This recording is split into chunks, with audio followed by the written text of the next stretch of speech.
इम्तियाज जलील सय्यद सध्याला संभाजीनगरचं राजकारण या नावाशिवाय पूर्णच होत नाही असं म्हणता येईल. शिवसेनेसारख्या हिंदुत्ववादी पक्षाचा बालेकिल्ला असणाऱ्या छत्रपती संभाजीनगर शहरामध्ये एमआयएम सारखी संघटना जिवंत ठेवण्यात जलील यांचा मोठा वाटा आहे.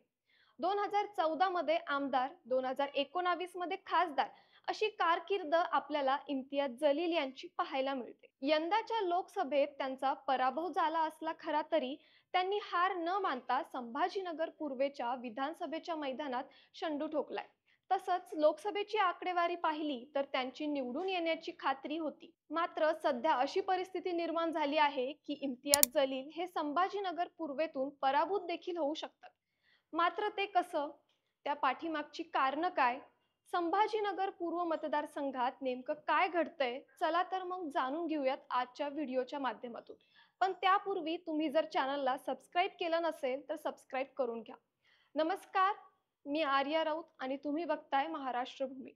2014च्या विधानसभा निवडणुकीदरम्यान काँग्रेस, राष्ट्रवादी आणि शिवसेना भाजप यात महाराष्ट्रातल्या या चारही प्रमुख पक्षांच्या युत्या आघाड्यांमध्ये फूट पडली आणि हे चारही प्रमुख पक्ष वेगवेगळे निवडणुकीला सामोरे गेले.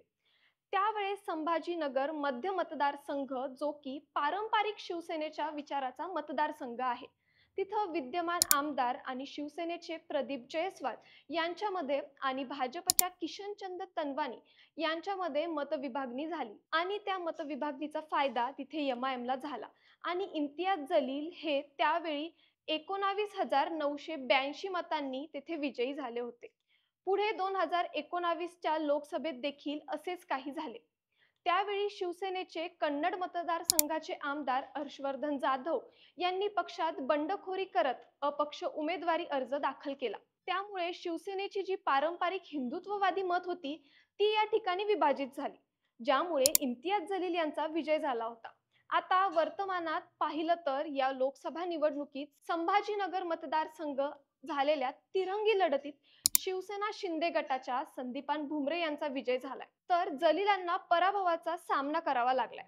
मात्र इम्तियाज जलील यांनी विधानसभा निवडणुकीच्या मैदानात उतरत संभाजीनगर पूर्व मतदारसंघातून उमेदवारी अर्ज दाखल केला. आता संभाजीनगर पूर्व मतदारसंघाबद्दल जर बोलायचं झालं तर या मतदारसंघात गेल्या 2 टर्म पासून मंत्री अतुल सावे हे निवडून येत आलेत. यंदा देखील भाजपनं सावेंनाच मैदानात उतरवले.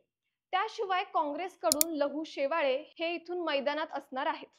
आता काही महिन्यांपूर्वी जर या मतदारसंघाचा आढावा पाहिला असता तर इथून इम्तियाज जलील हे सहजासहजी निवडून येतील असं काही समीकरणे पाहायला मिळत होती.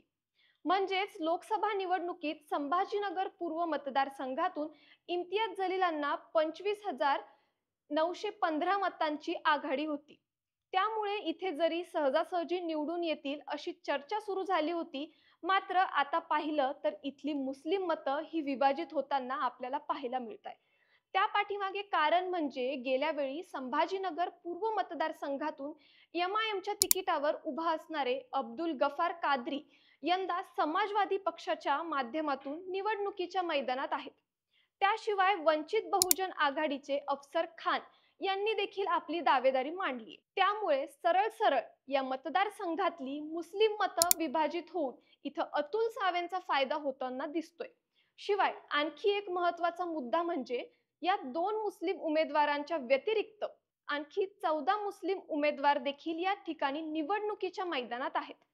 14 मुस्लिम उमेदवारांनी प्रत्येकी 200 मत जरी घेतली तरी इथे मोठ्या प्रमाणात मुस्लिम मतांचं विभाजन होतंय.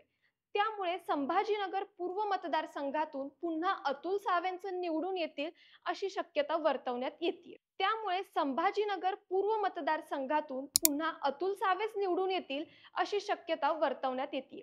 मात्र यामध्ये आणखी एक मोठा मुद्दा समोर येतोय, तो म्हणजे मराठा फॅक्टरचा. या मतदारसंघात मुस्लिम मतांसोबत मराठा मतं देखील महत्त्वाची ठरणार आहे.